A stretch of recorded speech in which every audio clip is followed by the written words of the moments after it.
सच्चिदानंद सद्गुरु साईनाथ महाराज की जय। जैसे कि मैंने पिछले अध्याय में कहा बतलाया था कि बाबा को तीन गुरु मिले थे। श्रीपाद श्री वल्लभ ने कहा था तुम्हारे 3 गुरु होंगे। तो जो तीसरे गुरु थे गोपाल राव देशमुख, जिन्हें वेंकुसा कहा जाता है, तो इनको वैष्णव धर्म और आध्यात्मिक उन्नति के लिए इनको ये लास्ट गुरु थे इनके, वेंकुसा। तो वेंकुसा गुरु के आश्रम में जब ये रहते थे बाबा जी, तो उनके आश्रम में और भी बहुत सारे भक्त थे जो देखते थे कि गुरुजी वेंकुसा जो है ना, उनको बाबा को बहुत चाहते हैं और उनको हरदम केयर करते थे और उनको ऐसे करते थे। तो ये बाकी शिष्य लोग इनसे ईर्ष्या करने लगे। तो ईर्ष्या के समय 2-3 बार इन शिष्यों ने प्रयास किया कि हम बाबू को अपने मार्ग से हटा दें, ताकि गुरुजी है ना हम लोग को भी मतलब इसी तरीके से शिक्षा दें और ये करें। तब इन्होंने एक रात क्या किया कि गुरुजी और बाबा ये दोनों पास पास सोए हुए थे।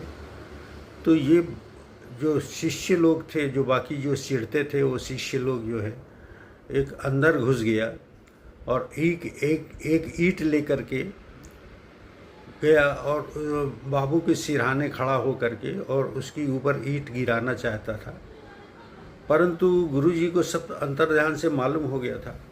तो उसने जैसे ही ईंट को गिराया तो गुरुजी ने उस ईंट की दिशा मोड़ करके अपने ऊपर ले ली। तो गुरुजी के सर में वो ईंट लगी और वो शिष्य जो है वहाँ से भाग गया। तब पास में सोए बाबू भी उठ गए और उन्होंने देखा कि गुरुजी के सर, तो उन्होंने पट्टी वगैरह बांधी।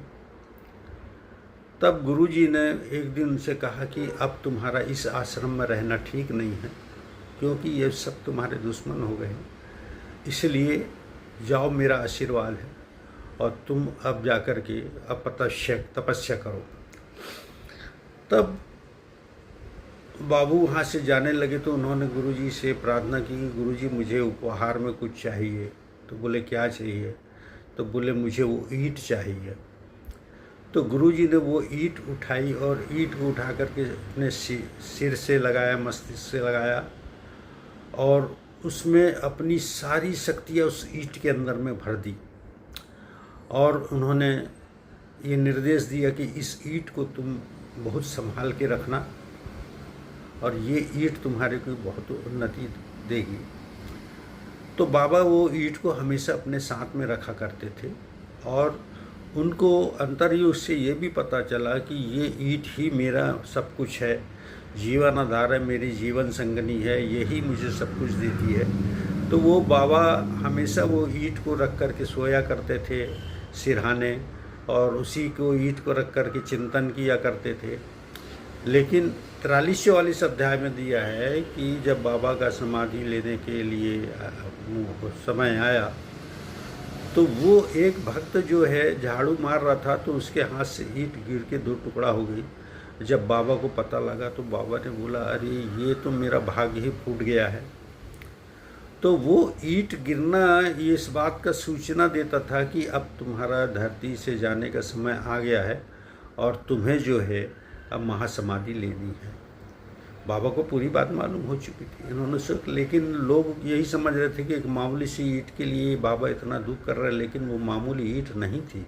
उसका मुख्य कारण यही था कि वो ईंट में सारी शक्तियाँ समाहित थी जो कि टूट के बिखर गई थी शक्तियाँ, और वो ये भी संकेत दे रही थी कि ये ईंट का टूटना मीन्स है कि अब तुम्हारा इस धरती से प्रयाण करने का समय आ चुका है।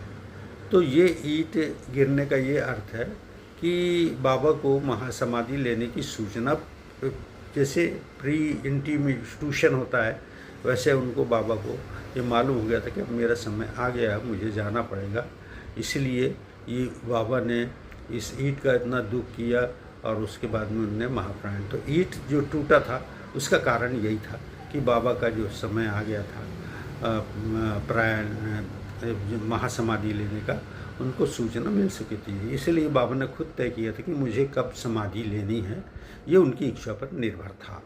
तो वो ईंट टूटने का संकेत था। उसके और भी संकेत मिले, 72 घंटे की समाधि और कुछ, तो ऐसे हुआ है। तो उसका यही अर्थ है, भक्त भ्रमित ना हो, ईंट टूटने का यही अर्थ है।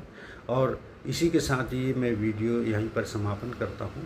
और आप लोगों से एक विशेष अनुरोध है कि ये वीडियो को लाइक करें, सुनें और कमेंट्स ज़रूर लिखें, ताकि मुझे आगे और भी वीडियो बनाने में, आपको भेजने में सहायता मिलेगी। और कमेंट्स करेंगे तभी मुझे पता चलेगा कि आपको ये वीडियो पसंद आया, नहीं पसंद आया, या इसमें क्या खामी है, कुछ गलतियाँ होंगी तो बताएंगे। इसके साथ ही मैं वीडियो का समापन करता हूँ। सच्चिदानंद सद्गुरु साईनाथ महाराज की जय।